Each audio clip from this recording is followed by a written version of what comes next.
একই কোম্পানি একটা বিদেশে রপ্তানি করে এক কোয়ালিটি আর দেশে বেচে আর এক কোয়ালিটি। পার্থক্য আছে, ছিল এবং থাকবে। সাদা কালোর মধ্যে পার্থক্য, উঁচু নিচুর মধ্যে পার্থক্য, ধনী গরিবের মধ্যে পার্থক্য, ছেলে মেয়ের মধ্যে পার্থক্য। তাই দুবাই এবং ইন্ডিয়া এই দুটোর মধ্যে পার্থক্য, একটা দেশ আর একটা বিদেশ। আমার দেশ ইন্ডিয়া আর দুবাই হলো বিদেশ। আর এই বিদেশি কালচার এবং ইন্ডিয়ান কালচারের মধ্যে পার্থক্য থাকবেই, সব কিছুর মধ্যে পার্থক্য থাকবে। তো আমি দেখাচ্ছি এখন যে বিষয়টা নিয়ে আমি তোমাদের সঙ্গে কথা বলতে এসেছি সেটা তোমাদেরকে দেখিয়ে দিচ্ছি।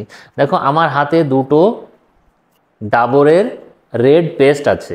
এই পেস্ট, এটা আমার ডান হাতে যেটা আছে আমি এটা ইন্ডিয়া থেকে নিয়ে এসেছিলাম। এটা হলো এক্সপোর্ট কোয়ালিটি নয়, আর এটা আমি এখান থেকে নিয়েছি এক্সপোর্ট কোয়ালিটি। তো এই একই কোম্পানি একটা বিদেশে রপ্তানি করে এক কোয়ালিটি আর দেশে বেচে আর এক কোয়ালিটি। মানে দেশের মানুষদেরকে ওরা মানুষই মনে করে না, কারণ দেশের মানুষদের যেমন তেমন করে দিলেই চলে। তো দেখুন এই পেস্টের প্যাকেটের কালারও একটু অন্যরকম।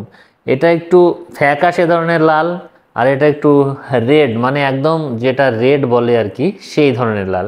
আর দুটোর মধ্যে আর একটা জিনিসের পার্থক্য, এই যে এর মুখটা দেখেন একদম ছোট, এই ছোট মুখটা, আর এটা দেখেন পুরো এর সমানে যেটা আছে আর কি, এর মুখটা দেখেন কত বড়।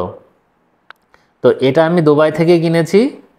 তো দুবাইয়ের পার্থক্য আর দুবাই আর ইন্ডিয়ার মধ্যে পার্থক্য দেখেছেন তো, এই মুখের পার্থক্য, প্যাকেটের কালারের পার্থক্য, তারপরে এখানে লেখা আছে এক্সপোর্ট কোয়ালিটি, ব্যাক্স নাম্বার, এক্সপেরিমেন্ট, মানে সব কিছুই থাকে আর কি। এটাও 200 গ্রাম, এটাও 200 গ্রাম। তো বন্ধুরা পার্থক্য দেখলেন তো, একই কোম্পানি, দেশে একরকম প্যাকেট, বিদেশে আর এক রকম প্যাকেট। তো বন্ধুরা বলো ভালো লাগলো কেমন আমার ভিডিওটা? ভালো লাগলে লাইক কমেন্ট শেয়ার করে যাও। আর আমার পরবর্তী ভিডিও শীঘ্রই আসবে, ততক্ষণ ভালো থেকো, বাই বাই, টেক কেয়ার।